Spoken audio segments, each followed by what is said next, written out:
I'm in charge of the clothing, so that helps a little bit too. So. Yeah, well, being in charge of the clothing, you didn't bring me one. I'm just saying. It is the voice of Indiana County, WCCS. Our visit with Jody Rainey, the principal of Homer Center High, presented by Marcus and Mack, voted best law firm and best personal injury lawyer 3 years in a row in the Best of Indiana County contest. Visit them online at marcusandmack.com. We had you here yesterday wearing a different hat, fire chief. Today we have you wearing your principal's hat.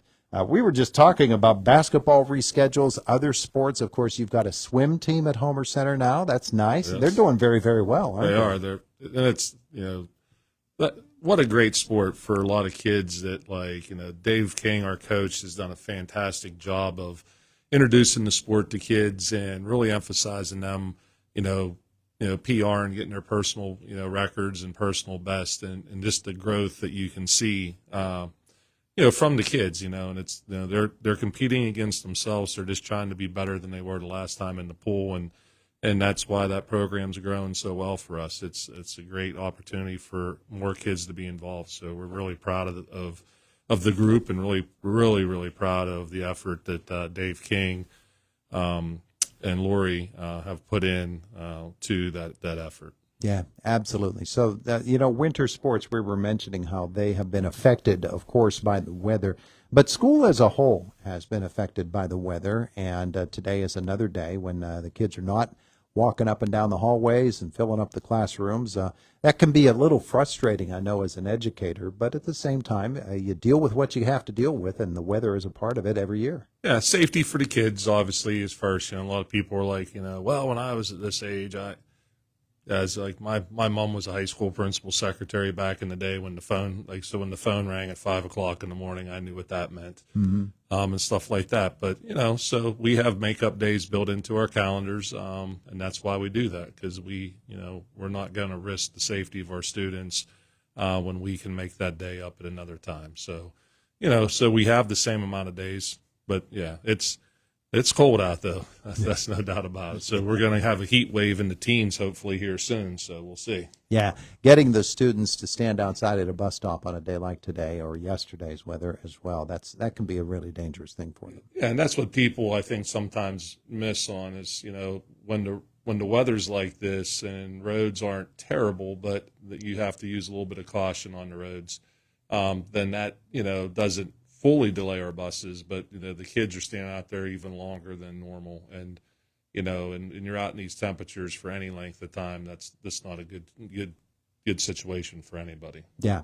Second half of the school year now getting underway, and we think of a school year as being a long year. It really isn't, is it? It goes fast. My goodness. If it's going smooth, it goes fast. Yeah, okay. No, it does. And it's it's crazy because we're right into budget development starting here for us, and we just finished the semester this last week, and then so now we start thinking about developing student schedules for the following school year. So it always seems like we're going to gather administratively today at Homer Center and work a little bit on our comprehensive planning that we have to do every 3 years. So it's always like, even though you're in the middle of it, it's always like you're planning and working for what's coming next. So, yeah, but it's, it does go fast, though. The older I get, faster things seem to go. Sure. When you're young, I always tell the kids, you think 3 years is an eternity when you're younger. And when you're my age, 3 years seems like 5 minutes anymore to me. So that's true. It's true. And we see it. But, the interesting thing is, you can see a kid walking down a hallway now that's, I go to the basketball games at Homer Center. I see a 6'3" kid just strolling along, loping along down the hallway. A couple of years ago, that was a 4'6" kid that was walking down the hallway because their school careers go so fast. But when you get to a certain point, especially in the upper level grades, as you have at Homer Center High, the transition from one mindset to another is really, really rapid, and to watch young people who are maturing and developing emotionally and intellectually, to watch all of that occur, you get to see that on a daily basis, and it has to be really fascinating. It's great, and I think a lot of people know at our board meeting last Thursday, we gave our elementary and high school gave our annual data reports to the board, and we really celebrate at Homer Center growth. Like, when you're looking at test scores, you have achievement, you have growth. And we kind of have the mindset that there is never achievement if there's never growth. So if you focus on everybody just kind of growing from where their starting point is, you'll get to achievement. And I think to your point where you're talking about the maturation of kids coming into 7th grade to 12th grade, I know Homer Center's the best because every year it's the worst group of 7th graders we've ever had. And when they graduate, they're the best group of seniors we've ever had. And I said, this is amazing what we can do to kids, But it is really interesting to watch.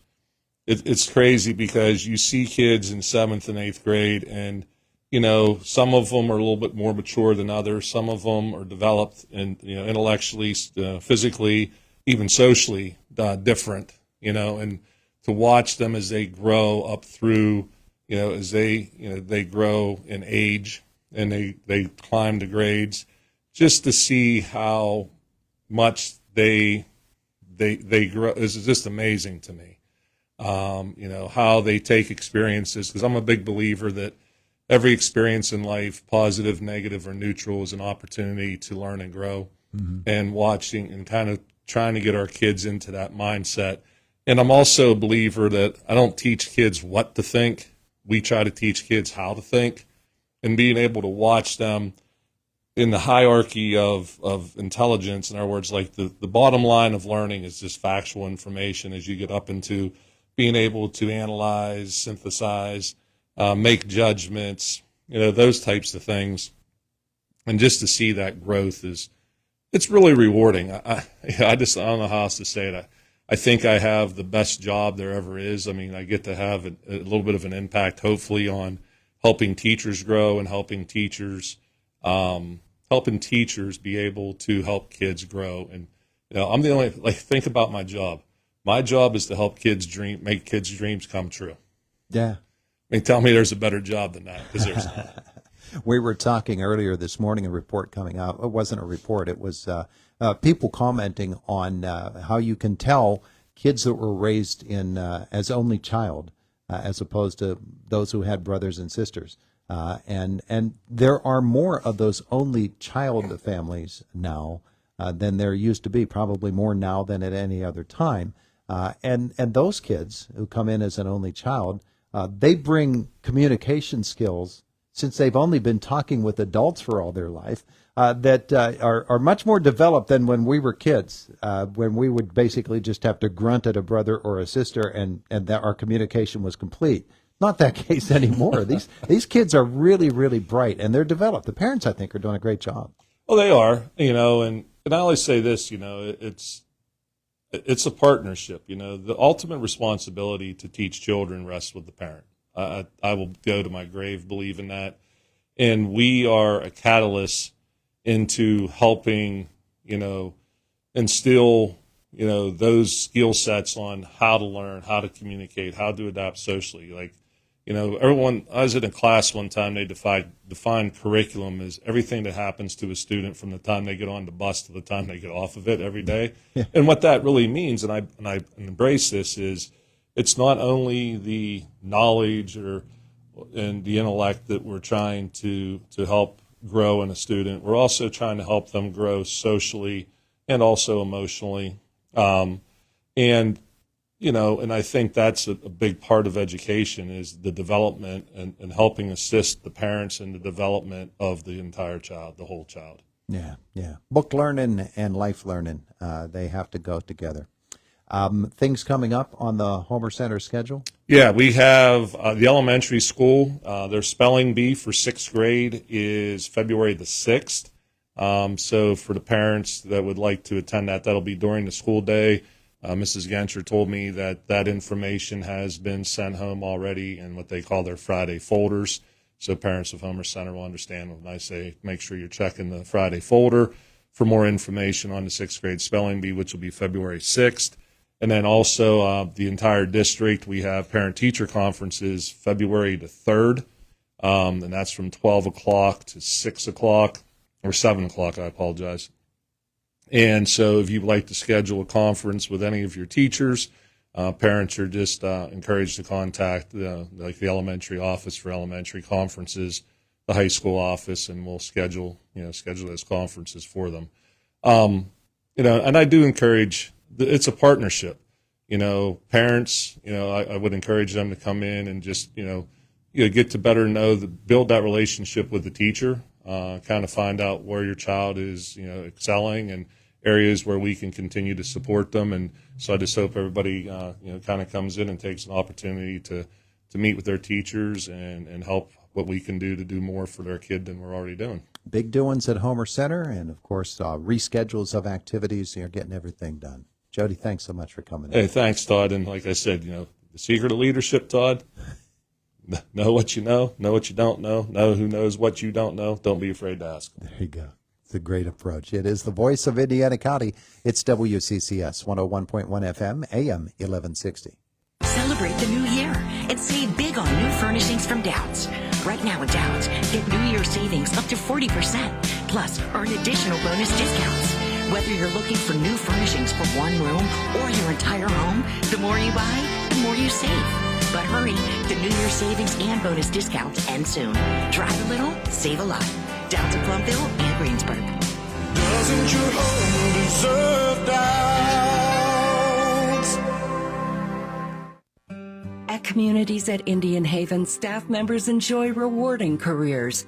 Their benefits go beyond the paycheck. The Communities at Indian Haven is hiring. We provide person-centered care for our residents. We offer our full-time employees generous county benefits, vacation, holiday, and sick